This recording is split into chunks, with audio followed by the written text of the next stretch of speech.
What's up, guys? Midwest 2 review here, back again.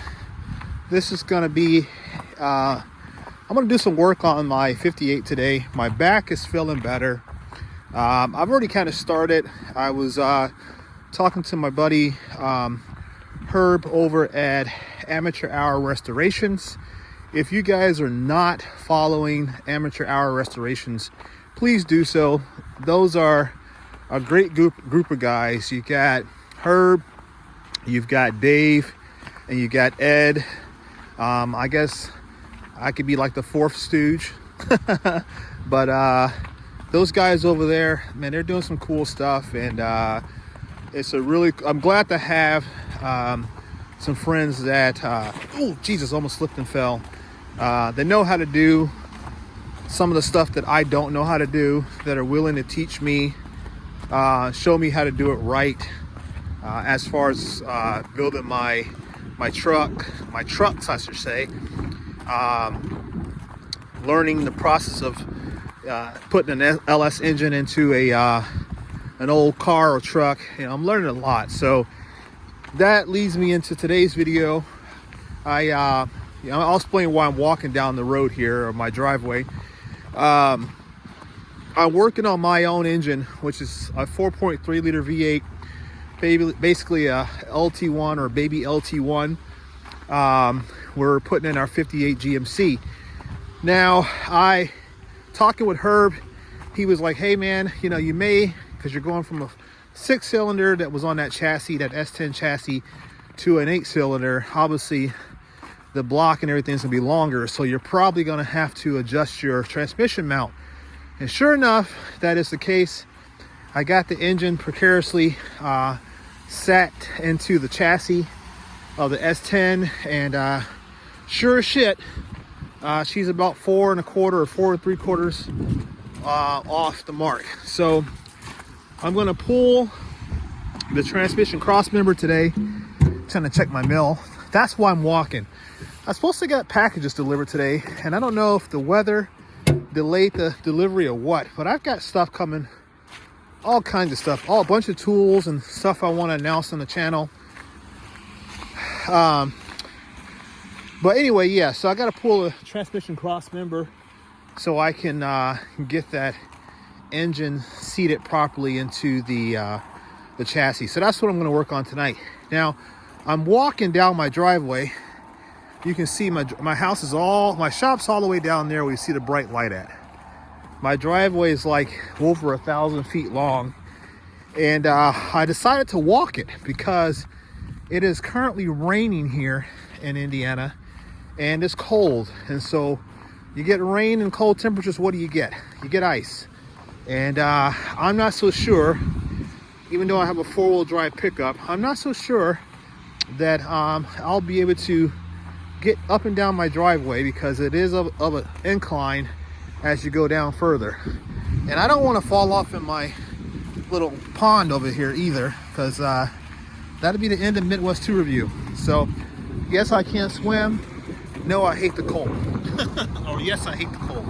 So, but let's get back to the shop, and I'll show you guys what I'm dealing with. Cat, there's Shop Cat for all you guys like to see him. He's doing good. You may notice the shop is a little bit brighter. We're also installing sheeting across the rafters that's going to help retain some of the heat down here. I've got tons of material sitting over there, and that's what I've been doing.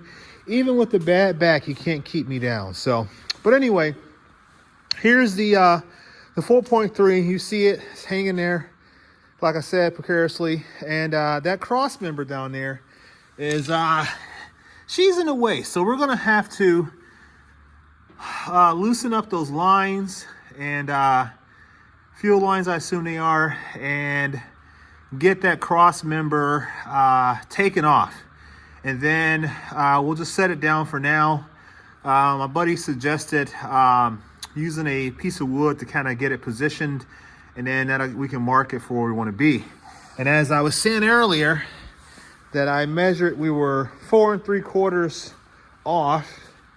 And how I got that is, here's the mount You can't see it very well, but there's the innermost portion of the mount right there, and I'll show you guys. And you guys are more than welcome to share feedback too. So if I measure, I'm just, roughing it right now. I'm saying that you can't really see it very well, but we're 4 and 5/8, 4 3/4. It all depends on how the engine's swinging and dangling in there. But we're off. We know we're off. So we're gonna have to. And I got the cab of the truck jacked up, tilted back upward, like that. And then I need to go ahead and get that dropped down.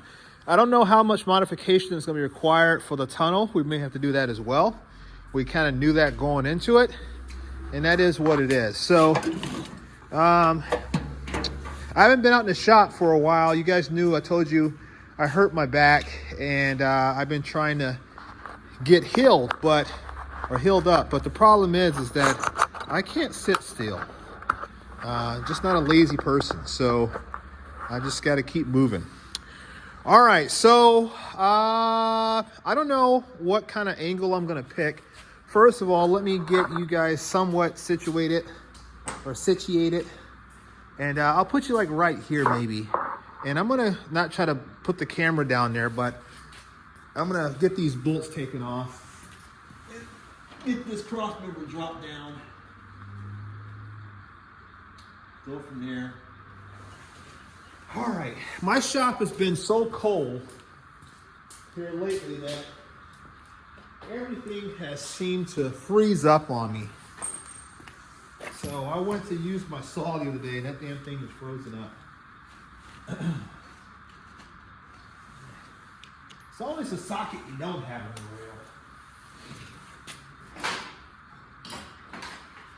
the rail. I got to get my tools back organized too. I've been doing so much work that I don't know where anything's at anymore. Let's go over here. I think I got a socket or two over here. There's a socket there. Oh, let me turn the radio down for you. I'm getting a copyright strike or something stupid like that.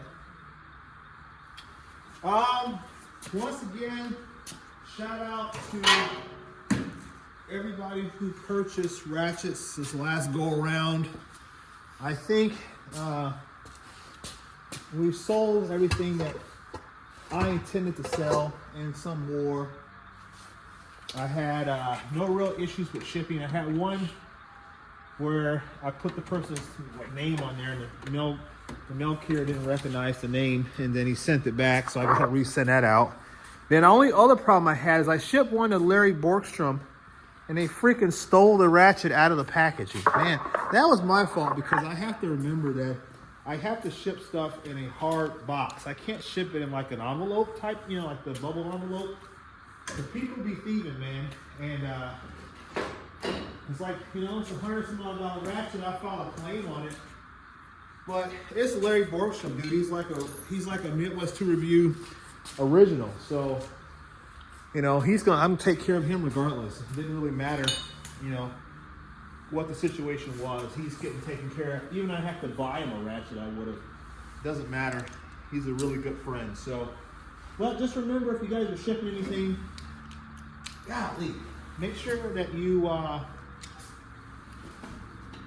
package it to protect it. People be thieving. All right, let me go ahead and figure out what size socket that is, and then we'll pick this back up. I don't want to waste your time.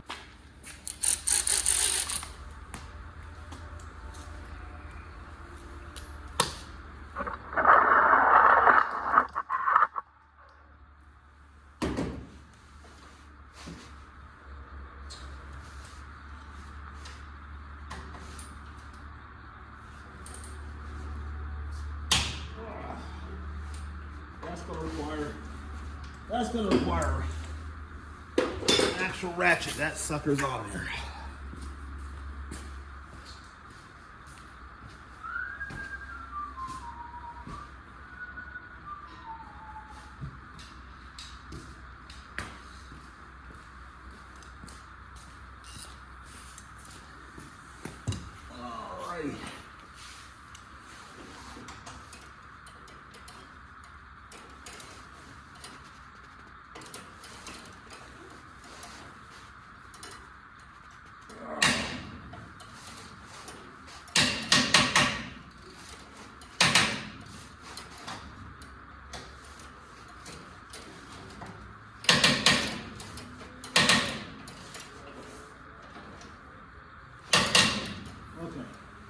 That's what I suspected. Oh, let's see.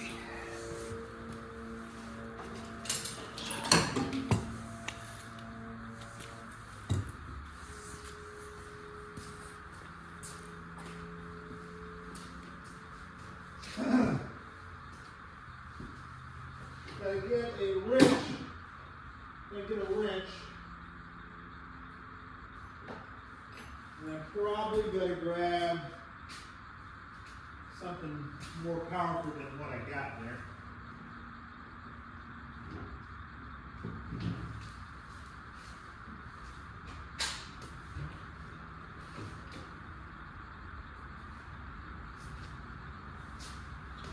Assuming that the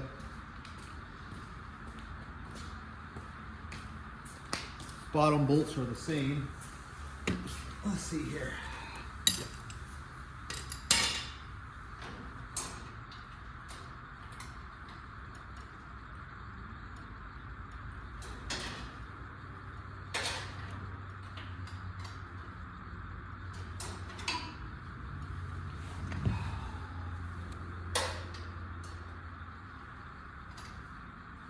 I don't know why they do that. You know, you got a 13 millimeter screw and a, what, 15 millimeter nut? What the hell, man?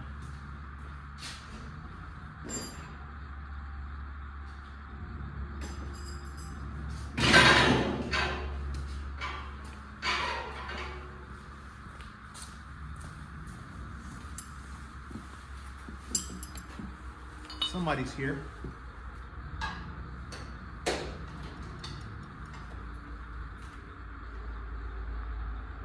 Yeah, that's right.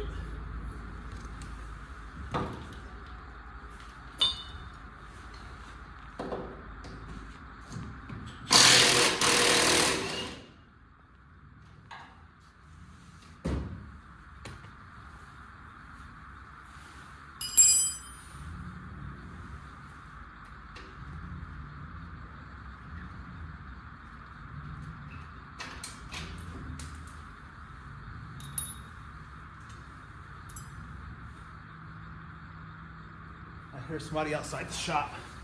Hang on, guys. Let me see. All right, just the daughter's boyfriend, Isaac, is here. All right. Not to see me. He's here to see her.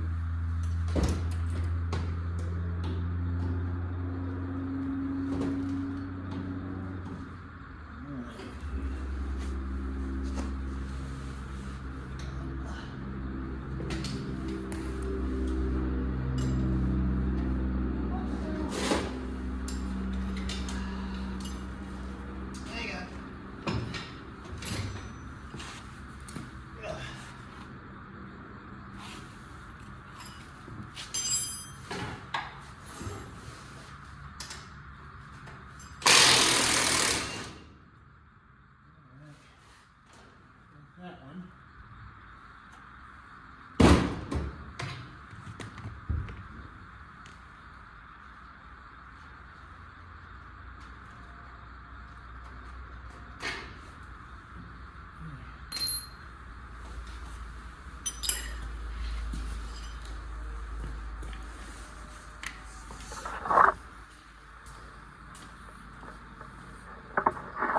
See if I can get you guys in there or not. Don't know if I can.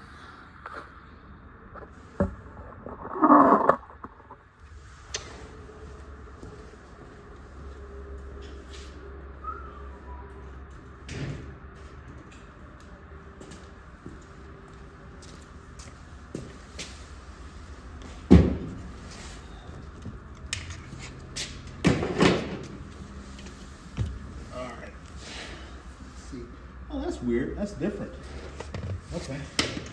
One side has a bolt that runs from top to bottom. The other one has a bolt that does not. Let's see what that looks like. Oh, that's really weird. Huh. Okay. I don't know how well this is going to work out. And those are not even 15. Oh, my Lord. Okay. Damn. Okay, so those are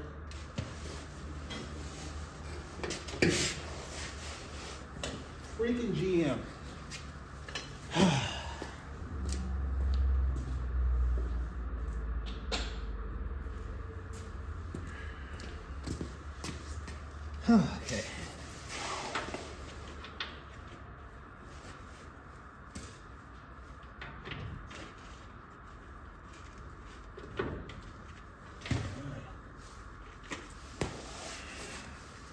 Well, this one has got a bolt inside of the frame, so I've got to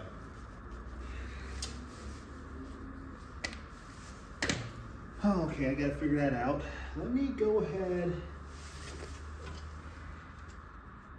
I wonder if that's those bolts inside the frame, if they don't feel very good. That's probably going to be a 15 too. It feels like it is, at least. Let me get a deep socket on that. Let's see here. 15 millimeter, where are you? I don't know if that's 15 now. The way that it felt. Using these Capri chrome sockets, funny enough, they do really good. I need an extension just to get to it.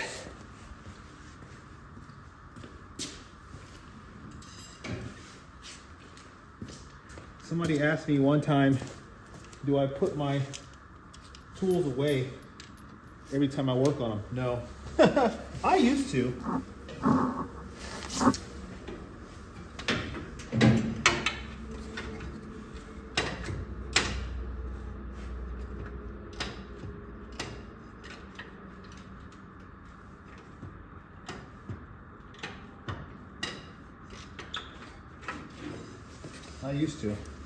Let me go ahead and get this off. You guys will watch me fiddle around with this. I'll show you when I got it off. All right, I'm out of breath, but I got the transmission cross member out. So I got one bolt out using a socket ratchet and a wrench. This side, was it this side? Yeah, this side was a BITCH. All the bolts were severely rusted. No matter what I tried, I could not get a bite on it. If I had a set of grip edge deep well, I would have been able to use those to bite on it. So grip edge, can you send your boy a set of SAE deep well extractor sockets? Because I couldn't bite on them with those. The stud was just too tall. I tried my Capri stuff, couldn't get it. I mean, I tried it. You see, I got Snap-on, I got Capri, I got Craftsman USA, I got Gear Wrench, I got Duratec punches. I needed to use all of this you see right here just to get those bolts out, and we finally got them out. I think I swallowed a half a cup full of dust and rust. And I got a bat back. And I got it out. So it's out. Now I'm gonna take a quick break. I gotta cough up all the dust and crap. I had a face mask on. I had my my Benchmarks abrasive face shield on, everything. I did everything right. It just was dusty and dirty, but we got it out. Man, all right. Let me take a quick break and clear my lungs and my sinus passages, and we'll be right back. All right, guys, I'm back. Got my lungs cleared out a little bit. So I got the engine in the chassis. So it's officially in there now. But I discovered a couple issues. So number one, we're gonna have to do some more body work. I think on the, we're gonna have to make a transmission tunnel, because the way it looks right now, if I use the mounts that, the cab mounts that I've got tack welded in, it's not gonna work. So I don't know how far down I'm gonna let well, granted the cross member's not in place, but it ain't far off. if I look at it, it ain't far off. So if I want the cab to sit down as far as I had it, I'm gonna have to modify the floor inside. I'm gonna have to build a transmission tunnel in order to allow the transmission to come up through the floorboard, which is fine. I can do that. Just gonna, I mean, I got 6 months to get it all done, so that's possible to do. I don't necessarily know if the engine, you know, the front to back, how much of an angle I need to have. I got one, what was that? Okay, I got one bolt. I can't find the other engine mount bolt either. I don't know what the hell I did with that, so I'm gonna have to go and get a bolt tomorrow. And then I'll be able to figure out, I'll get the transmission support put back in and kind of get it where it needs to be, because it'll fit, you know. I can make the measurements and measure all that to see what that's going to be. But the other problem, the major problem is, I guess it's not major, depends on how I want to go about doing it. So this is, ordinarily you would have the I don't know how this set in this engine, because this is the location for the power steering pump, and down here is the bracketry, or what I'm holding in my hand would be the air conditioning condenser. Now we're not running air in this truck. I don't need to have air in this truck. So I got a bypass pulley.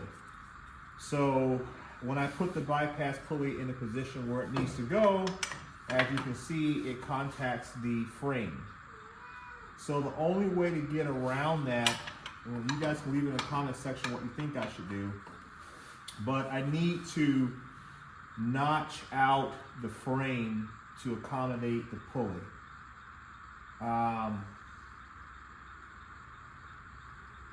The sway bar is attached obviously to the frame horn, as well as the steering box.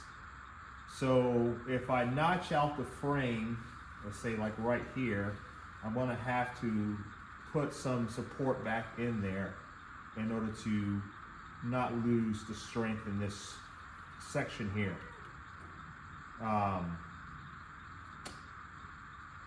To accommodate this engine. I don't know, granted, if I did like a LS engine or something like that, it may have been different. I don't know what the layout is of the LS engine with all the components and auxiliaries, but for this particular 4.3 liter V8, I'm gonna have to modify.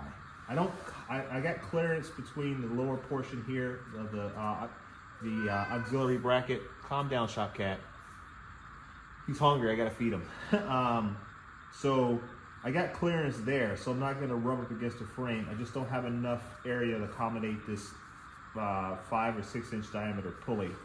So I'm gonna have to notch that out. So what do you guys think I should do? Should I go ahead and notch out the frame to accommodate this and just put metal in and rebuild this up? It'll be probably, I don't know, I'll be cutting out maybe, it's really hard to say. It's really hard to say. I'll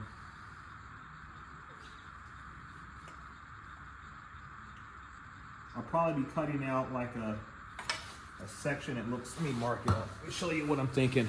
Let me get a soapstone. Hang on.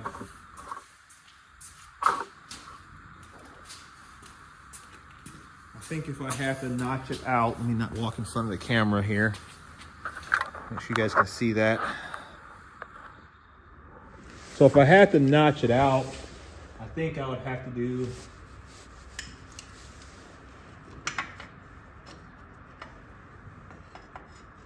hard to get everything to fit in here like it's supposed to. Now that I got this problem here. I'm just trying to get a rough idea. I would have to notch out something like that.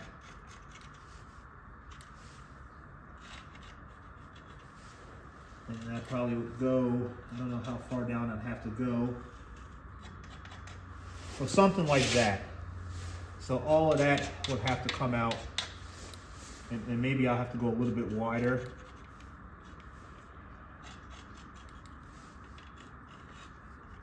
To accommodate this pulley. So that's what I'll have to take out. Hopefully you can see that. All that material there would have to come out, in my opinion, to get this bypass pulley to fit. I don't know. You guys tell me, is it possible that I could run a different size pulley if I adjusted the belt size? I don't know what the belt size is for this engine, but if I went with a smaller diameter belt, theoretically I could run a smaller size pulley, I would think. But you guys tell me. There's going to be a little bit of fabricating and figuring out what's going to work best. If I notch out the frame, I mean, I don't have to take out very much, and I can take this out and then I can put like a piece at an angle and weld it back just enough where I can get the belt on and off should I have to service the belt, you know what I mean? It just got to have enough clearance to be taken on and off.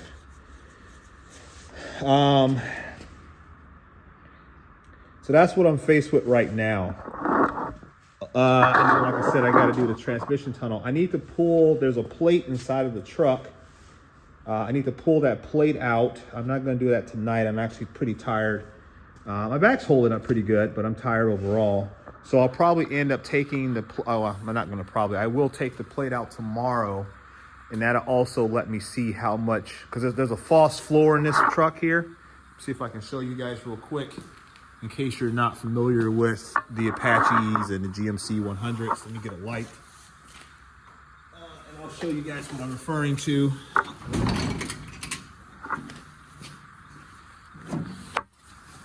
Get in there a little bit closer.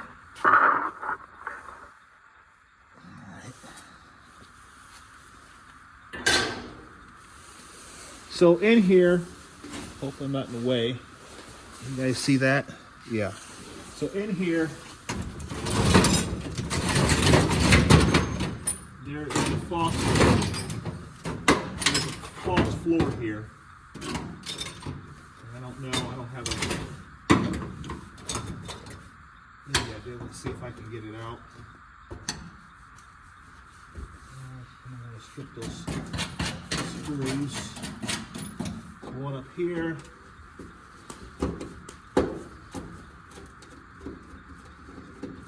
And I thought maybe I would have to do this anyway.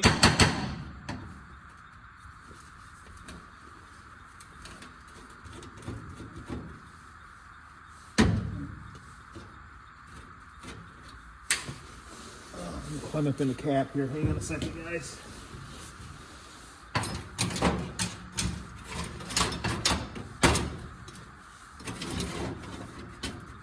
Yeah, these screws in the back here are pretty rough.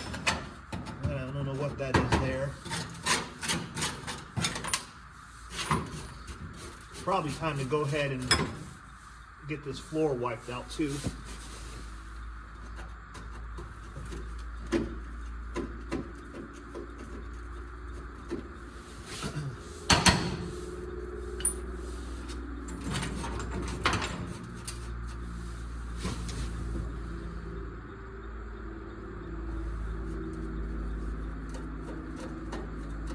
Looks like this may have been out already. Maybe not. So I'll have to get all this taken apart. Let me see if I can get, let me get a smaller screwdriver. Let me get a stubby screwdriver. Hang on a second. 'Cause I'm curious to see what it's going to look like too. Just as much as you guys probably are. Let me get a couple different size screwdrivers over here. Hang on a second. I don't know what size I'm going to need. Hang on.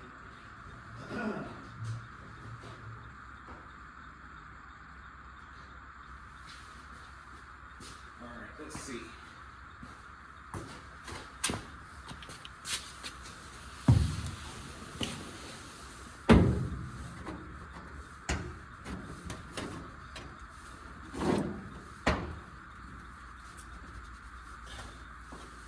some of these are going to be, you guys can't see it on the camera, but some of these are pretty rusted out. You know, like I can't even get that one started.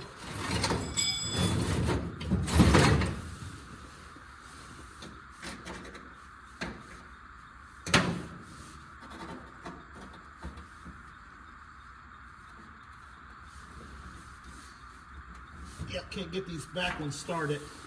So I'm probably gonna have to drill those out to get that pan out. This whole section here comes out though, is what I guess is what I'm trying to say. So if I can get all that out tomorrow, you can see there, that whole pan, that whole center section wants to come out. Right here. So, and then I don't know, it goes back pretty far, like pretty much underneath the seat. I don't know if you guys can see it, but it goes all the way back here. So we may have enough room. I don't know. It all depends on how much, and then we may have to modify just up here in this section here. So I'm not going to work on it tonight. I think I'll do another video tomorrow, and we'll work on getting this pan out. We're going to probably end up we'll move the seat out of here because I got a seat in here. I don't want to mess up the seat, especially if I have to drill and all that other kind of stuff to get this out. So I'll call the video here. I got to take this bolt out right here. I don't know what size that is either. I'm going to take that out. I don't have sockets with me or ratchet or whatever to get that out. But I'll take this whole floor pan out, and then that'll allow us to kind of see what is going to happen with that transmission. So more work to come. I kind of want to do it tonight. I kind of don't. I'm tired. This is already a long video. And I got to move the seat out and all that kind of stuff. And I'm a one-man show. And maybe I can get Herb or somebody to come over here and help me do that. I don't know. But yeah, that's what we're faced with. So we're going to have to modify this chassis, I believe. I think that's going to be probably the quickest route to take. I almost want to cut it like right now, but I don't. I don't know what I want to do. I don't know. I guess I'll let this video post and get your opinion on it and let you guys have some weigh in on what you think I should do to get that pulley to fit. But the engine's in. I got the bolts lined up for the engine mounts. So all I got to do is put the other screw in on that side, the screw in the nut, and then that'll be good to go. And that's pretty much it. Everything else looks like it's gonna clear. I even looked at this. Because the cab's up, I really can't judge the steering shaft and all that kind of stuff. So it's right here next to this manifold. We're not running headers, so that's fine. We got a lot of brake lines, but I'm going to end up taking all these brake lines off, and I'm going to redo them anyway. I'm just leaving them in place right now because I need to know what's what and how I'm going to do this. My buddy Herb kind of told me what he thought I should do, so I'm going to go with his recommendation on that. And so I need to get some of this other stuff like this emergency cable out the way because I'm not using that. Don't drop your grinder. Knock that out real quick.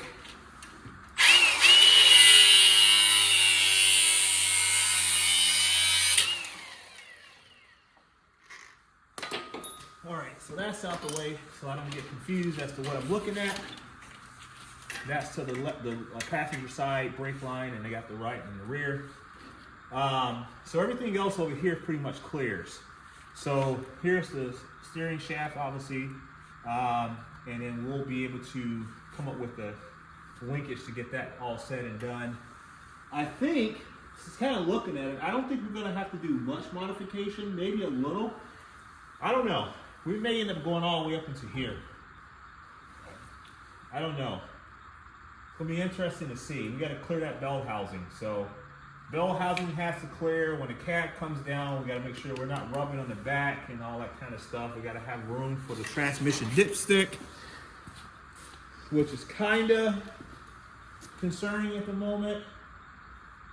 I may end up having to like bend it or go with aftermarket transmission dipstick for the 4060. But she's in there roughly. But this is something that I had to get done so I could see how it was going to fit. Everything else was theoretical leading up to today. So now that we have that, we kind of we know what's up now. And yeah, it is what it is. So, oh, okay. Well, I'm gonna call it right now on this one here, and